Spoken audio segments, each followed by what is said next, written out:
proposal ko, total ban na lang sa mga cellphone, sa mga bata. Kung kailangan nila ng cellphone in school, siguro i-surrender sa teacher. And then pag uwian, siyempre baka tatawag yung mga magulang, tawag sundo, saka isoli. And then number 2, maglagay ng CCTV sa bawat classroom. Is that doable? Sa lahat ng mga, sa loob ng campus? That will prevent or will be serve as a deterrent. Tama? Am I making sense to you? Mr. Chair, to Go ahead, respond Attorney to- Requesto. Yes po, to respond, Sen Tulfo po.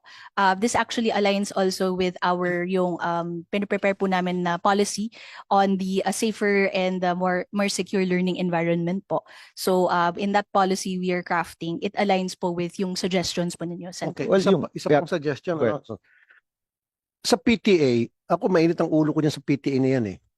Time immemorial palagi nagsusumbong yung mga magulang.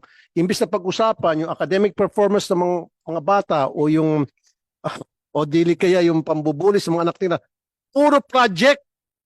Kulang na lang, ilagay ang flood control doon sa loob ng eskwelahan Hindi nga totoo, sir, Mr. Chair. Puro yan, walang, I swear. Every single year, pag nagpatawag ng PTA si principal, first agenda nila ay anong pwedeng i-project dito? Electric fan, walang kamatayan na electric fan. Imbis na yan pag-usapan yung how to prevent bullying in school. Maglagay ng mga telephone number, cellphone number na madaling tawagan. Pag merong kayong alam na binubuli dyan, call this hotline. O punta agad kay guidance counselor. Diba? Wala kayong mga ganun Wala, diba? Pustahan tayo sa PTA. Pumunta ka na ngayon sa PTA. Pinag-usapan project. Totoo, Mr. Chair. Every single PTA meeting, walang palya. Talagang project ang pinag-usapan. Ito ma'am, gusto kasi natin zero bullying policy, di ba? How do we go from bullying capital to zero bullying policy? So unang-una yung preventive, di ba? Mahalaga yan. Dapat alam ng mga tao na hindi dapat to ginagawa. May mga bata dun sa video, nakatingin lang habang may kaklase silang binubugbog. Dapat hindi ganun yung kultura natin. Yung kultura dapat natin, we step in kapag merong, di ba, Senator Erwin, Senator Rafi, pag may inaapi, we step in right away, di ba? Kapag may napeperwisyo. Unang-una. Pangalawa, yung penalty. Kung walang penalty kasi, tuloy-tuloy yan. Tuloy-tuloy. Now, of course, the right penalty for the right offense, no? Dapat may ganong klase yon. And dapat mabilis. Hindi pwedeng umabot ng ilang linggo. Dapat alam kaagad natin pag may nakitang ganyang klaseng activity or ganyang klaseng violence, karahasan, dapat agad-agad may action tayo, no? So, this is what we need to see, no? And then yung parents, the parents need to be involved here.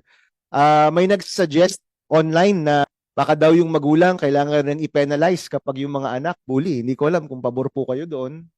Pero may nagsabi, dapat yung magulang kasama dito sa ipe-penalize. Hindi mo naman pwedeng isuspend o expel yung mga magulang. Pero, di ba? Meaning, it's a shared responsibility of everybody kapag may nakikita ho tayong ganito.